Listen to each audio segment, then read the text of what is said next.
This is going to be a video tutorial on how to change your search engine in Safari. I'll be using an Apple iPhone SE for this tutorial.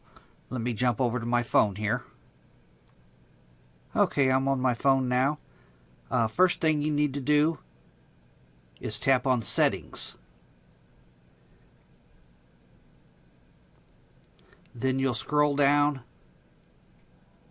to where you see Safari. Right here is Safari. You want to tap on that.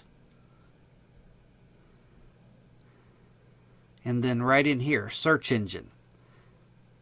By default, I believe it's set to Google by default, but if you click on that, it gives you many other options. You can set it to Yahoo, Bing, DuckDuckGo.